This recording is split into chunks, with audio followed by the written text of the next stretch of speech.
Merci à Geneviève et Marc qui nous mettent sur la piste de leur fille et de son mari. Vanessa et Michael habitent Fontaine-Guérin. Fontaine-Guérin, c'est à peine 1000 habitants. Et toutefois un patrimoine immobilier réhabilité. Ça tombe bien car la restauration et l'utilisation de ce patrimoine bâti au profit de personnes âgées pouvait répondre aux aspirations du couple. Une association voit le jour, Habitage, avec un petit jeu de mots. 3 autres personnes se sont associées au projet et l'association a vu le jour officiellement en décembre 2013. Habitage, c'est un long bâtiment transformé en 4 logements de 45 mètres carrés et des espaces partagés, un jardin, une salle commune, un parking et c'est surtout une maison ouverte sur le village avec des ateliers hebdomadaires qui réunissent les résidents et les habitants de la commune. Le programme est vraiment bien ficelé, c'est intelligent. Le site c'est habitage-asso.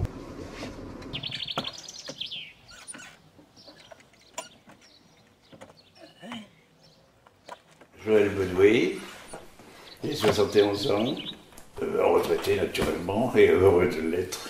J'ai toujours vécu à Beaufort, toute ma vie.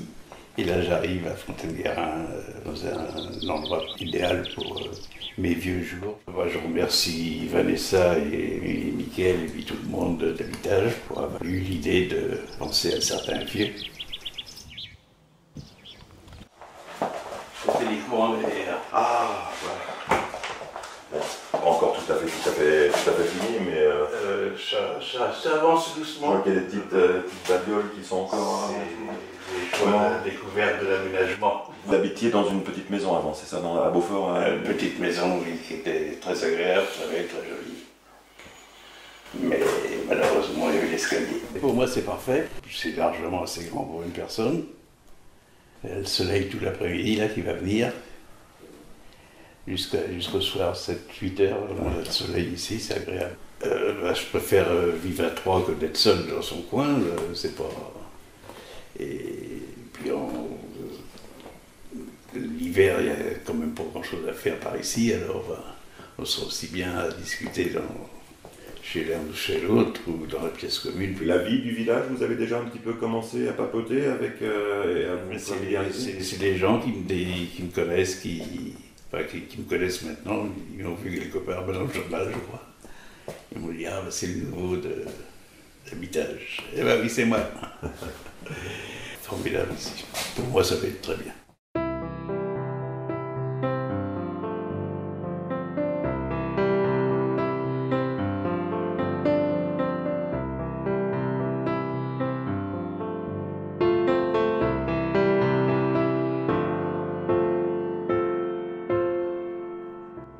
Comment peut-on vieillir dans son village, sur ses racines, là où on a passé sa vie?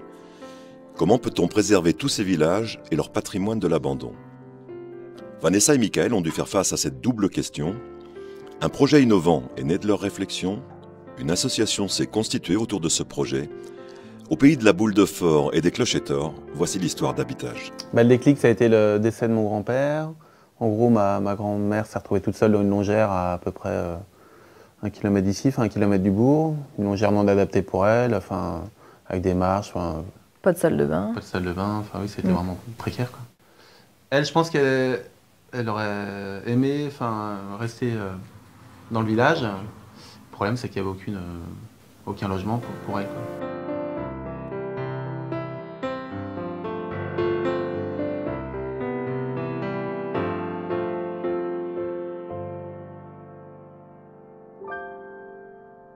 C'était il y a plusieurs années, je pense il y a 4 ou 5 ans. Je devais faire une conférence à Angers, je crois.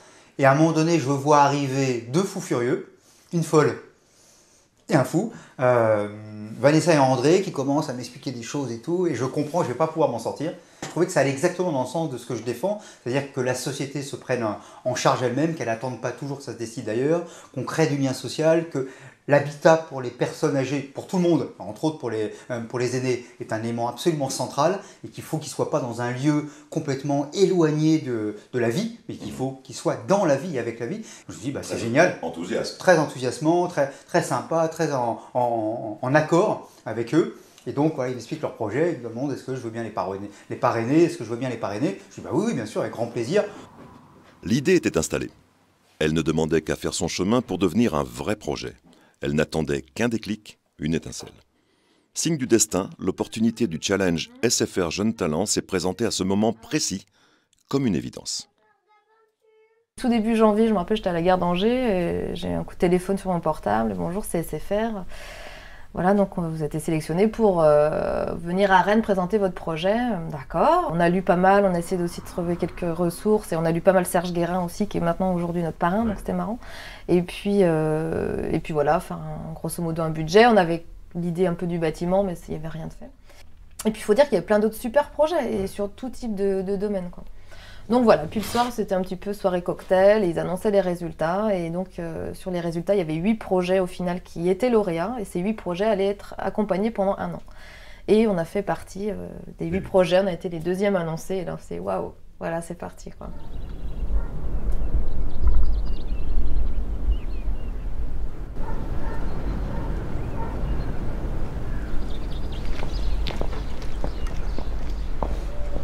En fait, en milieu rural, il existe très peu d'offres pour les personnes âgées en termes d'habitat adapté.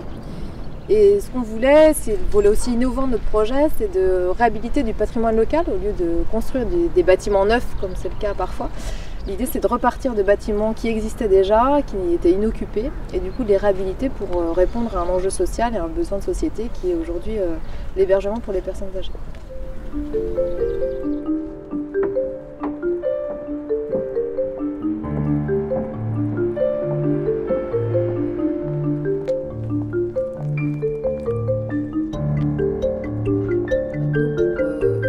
Projet Habitat, c'était de lutter notamment contre la perte de lien social au cœur des villages et de remettre vraiment la personne âgée, de la réintégrer au sein de la vie locale.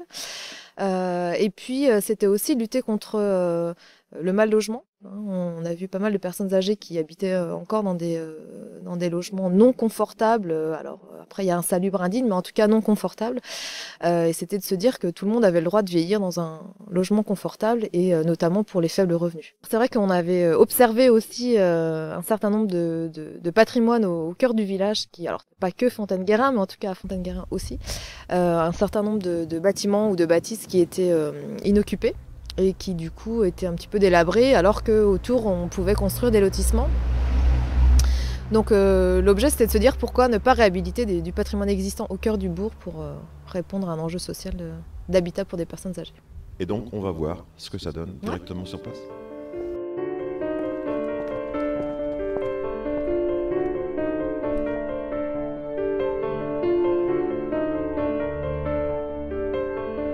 On est arrivé. Voilà. Ah, dis donc.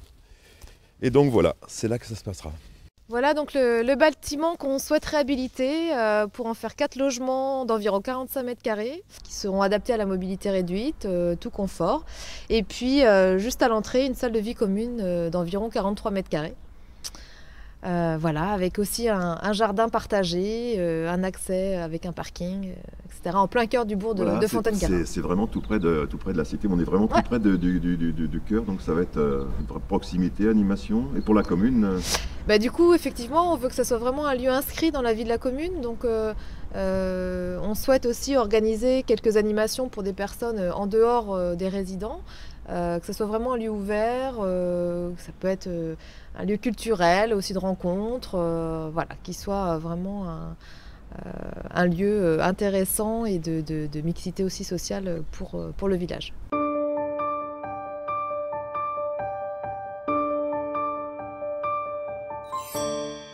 Il devenait urgent et prioritaire de constituer une association et surtout de former une équipe pour construire et développer le projet Habitage. Elle devait être courte, compacte pour plus d'efficacité, une aventure humaine avec des femmes et des hommes capables de complicité et d'énergie, mais surtout forte de multiples expériences pour une grande complémentarité. Ah oui, ça c'est une des premières raisons qui m'a fortement interpellé. Pour la première fois, 2 jeunes s'intéressaient à ce qu'allaient devenir les anciens. Et parce que jusqu'à présent, moi, dans tout mon milieu professionnel ou mon milieu de bénévole, j'ai toujours été avec des personnes retraitées, souvent. Ou alors donc avec des salariés, mais c'était pas pareil. Alors que là, il y avait 2 jeunes qui avaient réfléchi à partir d'une situation qu'ils avaient vécue et surtout qui proposaient une solution, quoi. Et rien que ça paraissait peut-être un peu utopique au départ, mais je trouve que ça valait le coup d'accompagner et puis d'apporter sa modeste expérience, de la connaissance des personnes, quoi. Mais le projet, rendre hommage à ceux qui ont fait ce projet, il était bien ficelé. Je suis secrétaire de l'association. Guylaine Penn, elle était première adjointe de l'équipe municipale du moment. Donc aux affaires sociales, très impliquée à la DMR, donc elle connaissait beaucoup les personnes, elle pilotait aussi le CCAS, donc toutes les questions de logement, les questions de personnes.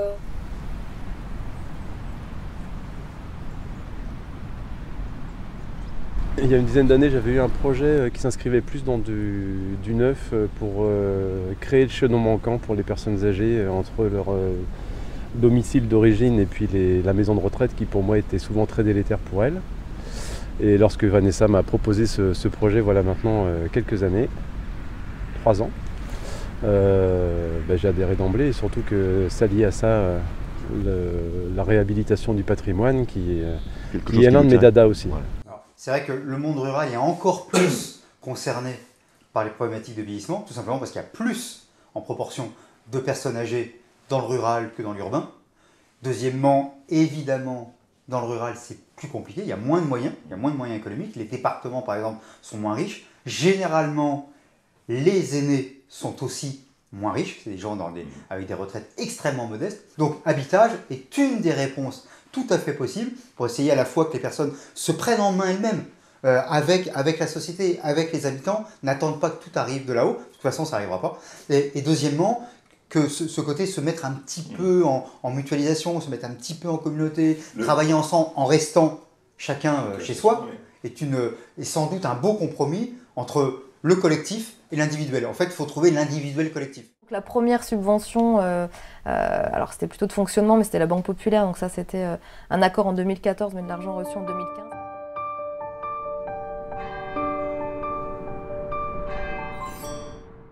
Ça permettait aussi d'avoir toujours cette action économique au niveau de la région, en tout cas du local au niveau Beaufort-en-Vallée. Et puis voilà, c'est un projet ambitieux, atypique. Ça a piqué dans notre curiosité, dans notre métier. Et puis c'est vrai, ça nous sort aussi de notre cadre officiel de la banque. Et par la fondation, tout de suite, c'était quelque chose une voie toute choisie pour cette association-là. L'argent, c'est bien entendu le nerf de la guerre. Il a fallu constituer de nombreux dossiers de demande de subventions pour couvrir au maximum les investissements d'aménagement et d'équipement engagés par l'association. Première grosse surprise agréable, c'était le conseil régional. Et c'est clair que ça a fait effet levier sur les autres subventions. Voici donc tous ceux, publics ou privés, qui ont accepté de s'engager pour soutenir Habitage.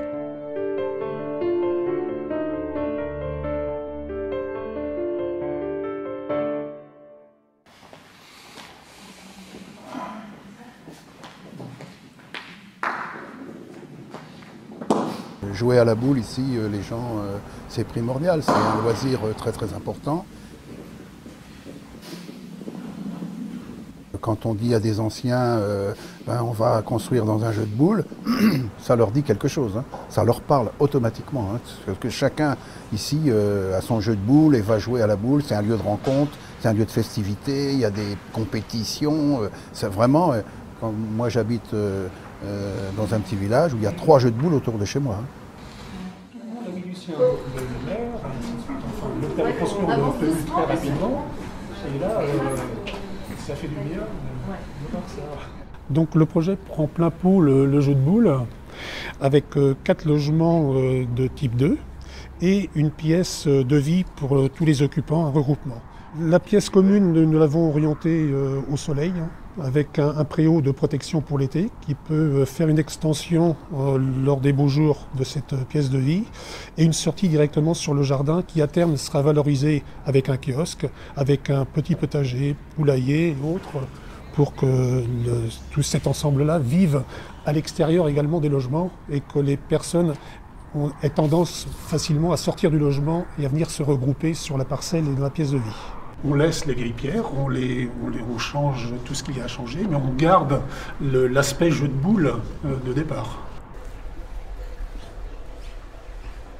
L'idée, c'est vraiment qu'on arrive à rénover notre centre-bourg pour que tout ce patrimoine aussi ressorte un petit peu de je dirais pas de ses cendres, mais un petit peu quand même, et qui puisse amener une vraie plus-value à nos communes.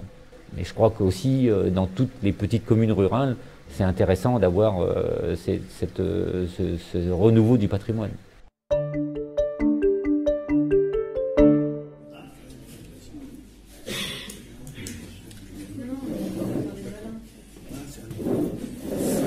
C'est un petit chien, il faut l'avoir, c'est muet. Ah bon? Il est comme ça? Ça se passe chez vous, hein? Nous, c'est pas chez vous. C'est une location, hein, il n'y a pas de souci. Et moi, je réponds tout de suite à ces messieurs-là. C'est pas une maison de retraite qu'on fait. Ça n'a rien à voir. Voilà. Et puis donc, bon, alors, on ne veut pas s'opposer au foyer logement. C'est très complémentaire, ça. Nous, ce qui nous intéresse, c'est qu'il y a des gens qui disent « je ne veux pas aller en collectivité, je veux rester dans une petite maison où je serai tranquille chez moi, mais où je pourrai rencontrer d'autres gens à côté de moi ». C'est un peu ça, notre projet. Parce qu'il y a quand même beaucoup de gens, et l'enquête le montrera, qui se sentent seuls ou isolés. Le club, c'est que les cartes? Ah bah, il y a d'autres jeux, si on veut, hein. Il y a le Scrabble, il y a le Priomino. Bah, ils font plus tellement. Il y a combien de personnes le mardi comme ça? Oh, maintenant. Pour l'association, c'est très important de faire avec des gens, de justement savoir qu'est-ce qu'ils attendent. Donc pour cela, j'ai réalisé une enquête par questionnaire, qui était de recueillir de recueillir leurs attentes par rapport aux services et leurs activités et qu'est-ce qu'ils font. Par la suite, on a aussi fait des ateliers participatifs, c'est pour continuer dans la même démarche, aller à la rencontre des gens, vraiment continuer sur cette lancée-là, sur tout ce qui est activité, service. J'en ai une fois. Puis vous êtes toujours resté? Après, quand je suis revenue, définitivement. Bonsoir à tous et à toutes. Merci de votre présence. Je trouvais intéressant aujourd'hui de vous présenter le projet Habitage qui se déroule et qui se prépare donc sur la commune des Bois d'Anjou et plus précisément de Fontaine-Guérin. La location mensuelle sera de 350 €. Ces logements-là seront agréés, conventionnés APL. Donc ça c'est le 350, c'est le maximum et après c'est selon les revenus. Donc c'est de créer des équipes citoyennes le plus possible pour permettre aux gens de rompre leur solitude.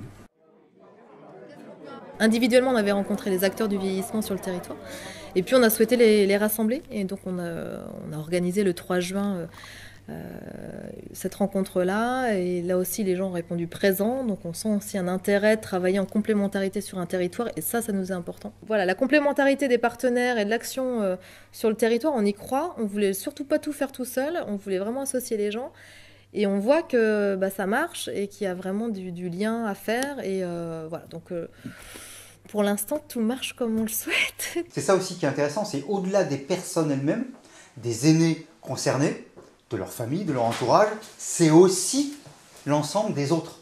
C'est aussi qui, dans l'environnement, va contribuer. C'est aussi le tissu associatif, c'est aussi le village, la ville, ainsi de suite. Comment, en fin de compte, il ne s'agit pas de faire quelque chose juste pour les plus âgés, c'est bien de faire avec les plus âgés et en incluant, on pourrait dire qu'on est vraiment dans des logiques d'inclusion sociale très fortes, en incluant le reste de la population. Et finalement, ces 4 habitations, ces 4 maisons, elles permettent aussi à Fontaine-Guérin de se développer. Elles permettent aussi d'ancrer sur le village des personnes qui sinon seraient parties ou des personnes qui ne seraient pas allées habiter ici. Donc en fin de compte, c'est amusant. Le vieillissement est une manière aussi de dynamiser un village comme Fontaine-Guérin. Ça a commencé il y a 15 jours avec le maçon et le terrassement.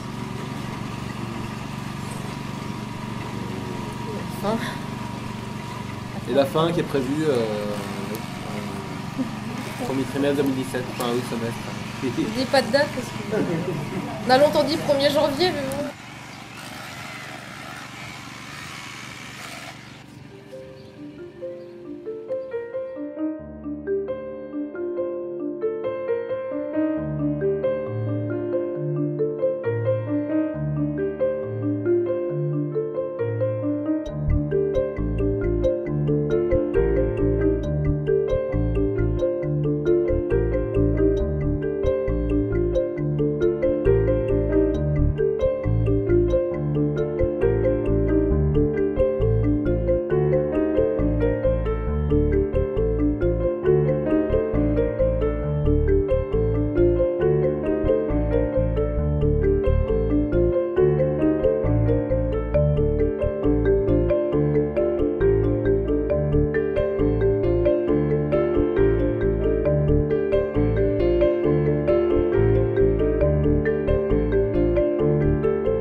et ce jusque dans votre dernier livre que nous recommandons et que nous vous recommandons, La guerre des générations aura-t-elle lieu, où Serge parle d'habitage. Aujourd'hui, vous êtes le grand témoin de cette table ronde. Une association un petit peu plus ancienne, avec un rayon d'action désormais régional, Le Temps pour toi. Le jour même de l'inauguration de la première maison, Habitage a souhaité organiser une grande table ronde réunissant de nombreux acteurs, tous impliqués dans le domaine de l'habitat pour les seniors. Donc on a choisi de faire un habitat groupé dans le bourg, situé dans le village où tout le monde peut se connaître. Et puis de mener des activités, d'avoir un rôle à jouer, on en parlait justement, d'être utile, de se sentir utile. Et voilà, l'idée c'est que chacun soit impliqué et puisse avoir un rôle dans le lieu et dans le territoire. Mais l'âge, c'est pas une dépendance, on est tous interdépendants. Et là, les deux projets dont vous avez parlé, vous, madame, il y a 3 personnes là-dessus, c'est aussi comment on organise de l'interdépendance, comment on s'appuie les uns sur les autres. J'ai entendu monsieur... Cet événement aura permis des échanges autour des témoignages de ces mêmes acteurs, enrichis par les questions et expériences du public présent. Et puis on a discuté, et puis après de fil en aiguille, on a fait un dossier, et voilà, et puis mon dossier a été accepté, et c'est comme ça que maintenant je suis au courtier de Noé, et très contente d'y être. 50 ans qu'on s'endort la main dans la main, alors rien que pour ça, on ne veut pas y aller. Alors si un jour on ne peut plus rester chez nous, je crois bien qu'on ira habiter à Fontaine-Guérin. Habitage. C'est avec donc beaucoup de bonheur, je dirais même d'émotion, que nous célébrons, donc Michael et moi, ici l'aboutissement d'un travail de plus de 4 ans. Effectivement, tout a démarré en janvier 2013 sur une idée que les aînés, même avec des revenus moyens, devaient pouvoir être accueillis dans nos villages et que le patrimoine des bourgs devait être valorisé. 11 septembre 2017. L'inauguration officielle est venue ponctuer l'aboutissement de la première maison Habitage en présence des partenaires économiques du projet. De nombreux élus s'étaient également déplacés, marquant ainsi leur soutien aux solutions alternatives à apporter au vieillissement dans le milieu rural, mais aussi à la sauvegarde du patrimoine des villages. Je suis fière aujourd'hui que Joël, Paulette, Arsène et Laure soient ici chez eux, dans ces murs et dans ce cadre de vie. Déjà, les liens se sont tissés, la solidarité est spontanée et la convivialité est quotidienne. C'était un des objectifs de ce projet, permettre en toute indépendance à des personnes retraitées de vivre entourées, avec du lien social, en toute simplicité, en toute liberté et avec de la bonne humeur. Alors aujourd'hui, l'aventure continue. En effet, 3 nouvelles personnes viennent de rejoindre notre conseil d'administration. Leur enthousiasme, leur expérience et compétences nous sont chers. Je tiens à remercier Nicole Pigot, ici présente, à ma gauche, Anne Demour, ici présente à ma droite, et Françoise Dotel, qui se cache. Puisque vous êtes le parrain, vous avez le droit d'émettre tous les vœux. Eh bien, je leur souhaite de continuer de prendre du plaisir, que les personnes qui habitent continuent à bien vieillir, à prendre le temps de vieillir et à profiter de se vieillir en étant en lien avec les autres. Et puis ce que je souhaite à l'équipe qui a inventé Habitage, c'est que, d'ailleurs je l'ai vu aujourd'hui, là il y avait un élu qui est venu d'une ville de Champagne-Ardenne, par exemple. Voilà, donc c'est aussi qu'il puisse être copié, recopié le plus possible. Parce qu'en fin de compte, c'est ça qui est intéressant, c'est que chacun dans son territoire, avec ses particularités, puisse aussi s'inspirer, développer ce type de choses. Et je crois qu'Habitage, il y a une très forte logique à ce qu'ils proposent leur savoir-faire, leur méthodologie, parce que c'est pas la peine à chaque fois de recommencer, de réinventer l'eau chaude. Ce qui est intéressant aussi, c'est de profiter de l'expérience des uns pour développer quelque chose qui ne sera pas exactement la même chose, mais profiter de l'expérience des uns et des autres. Et finalement, le vieillissement, une société du bien vieillir, une société de la longévité, doit aussi mettre la question de l'expérience au centre du projet. On veut à chaque fois réinventer, alors que très souvent, il suffit d'écouter ce qui a été fait, et d'à partir de là, en profiter pour développer tel ou tel projet. Vanessa et Michael, avec Jonas et Janice, vont procéder à la coupure du ruban pour inaugurer cette maison Habitage. Allez-y. Sous vos applaudissements. Bravo!